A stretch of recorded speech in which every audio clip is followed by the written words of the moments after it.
religioso. Creemos que también nos hace falta uno que haya agravado por la violencia de género. Y está después el de Margarita Stolbizer, que también trabaja con el 14 bis, con otros artículos de la Constitución, y el mío, que aparte de proponer como más autónomo el femicidio, yo parto de pensar de que no es lo mismo que se mate una mujer que 4, yo parto de la necesidad de que esto tenga una graduación. Parto desde 15 años a 35. ¿Cómo es esto? No es lo mismo la situación de Barreda, digamos. Por ejemplo, que mató a 4 mujeres, que pensar el femicidio que sea el vecino o que sea tu papá o tu expareja. Claro. A mí me parecía que la figura de femicidio necesitaba una autonomía que permitiera ir graduando las penas. Esto también es para discusión. Pienso en el Código Penal en que el homicidio está agravado por el vínculo, pero el vínculo es un marido, un padre, no es un novio, no es un amante. Eso podría llegar a entrar, pero el vecino también puede matarte por violencia de género. Mira, a mí me parece que es importante incorporar el criterio de violencia de género, porque esto excede al vínculo, por supuesto, del cónyuge, como se incorporó en el Código Penal. Hoy el cónyuge además es quien está casado legalmente, ni siquiera el conviviente, ¿no? O sea que ni eso queda dentro de lo que hoy está en esas condiciones dentro del Código Penal. Pero incluso, ¿qué pasa con una mujer que está en situación de prostitución, por ejemplo, y es asesinada por el hecho de ser mujer? ¿O qué pasa con el caso de Natalia Gaitán, en Córdoba, que por ser mujer y ser lesbiana fue asesinada por el padre de su novia? A ver, ¿no? perdón, ¿incluye este concepto el caso de una mujer que es atrapada en la calle o en cualquier lugar por un desconocido que la viola y la mata dentro de un contexto de abuso y de violencia de índole? Claro, por eso me parece eso es lo que estamos intentando. Lo que estaba planteando en relación a una tipificación nueva, es decir, la tipificación del Código Penal existe en cuanto existe vínculo, pero aquí lo que se está penalizando, agravando la pena, es por la situación particular en la que un hombre termina con la vida de una mujer, independientemente del vínculo. Es decir, lo que por una razón que está relacionada con su condición femenina. Claro, por eso dice que es se está partiendo de varios supuestos, digamos, en este caso, en esta tipificación, que es que esa mujer está en una situación de desventaja o debilidad frente a ese hombre. Sí. ¿Se entiende? Porque si no, no habría una razón. Si alguien me roba la cartera y me mata, no es violencia de género. No, si me quiere robar un auto, tampoco. No, es por tu condición de mujer.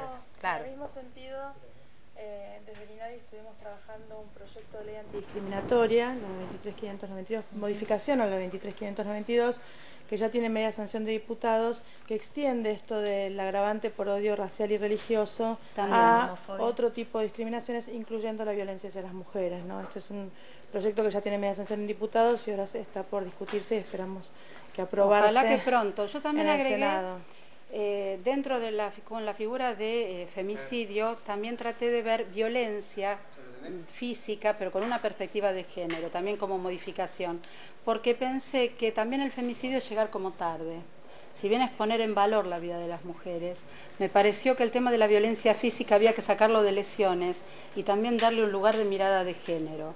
Y también agregué violencia económica, también dentro del Código Penal, porque muchas mujeres no se van de sus casas, no porque sean tontas, porque muchas respuestas a veces de los jueces o de la policía es, y ellas vuelven, te dicen, ellas para qué vuelven, y no vuelven porque son tontas, vuelven porque tienen una familia, porque son sujetos vulnerados y no tienen los recursos, y muchas veces el golpeador, nosotros nos encontramos con que les hace firmar en contra de su propio patrimonio, ellas renuncian a un montón de derechos para que él no les pegue más, para que él se vaya, porque está la fantasía de que si vos cedés, él va a cambiar, por ejemplo. Esto existe mucho. Entonces a mí me pareció que violencia económica también tiene que ser tipificada. Hoy sí, si uno busca estadísticas, las que hay son de las organizaciones, las ONG. Yo una vez le pregunté a Elena Hayton de Nolasco, que integra la Corte Suprema, qué estadísticas había, y admitió que no hay estadísticas porque en el Código Penal no hay un tipo que diga esta mujer murió por violencia de género. Mónica, hay un problema incluso más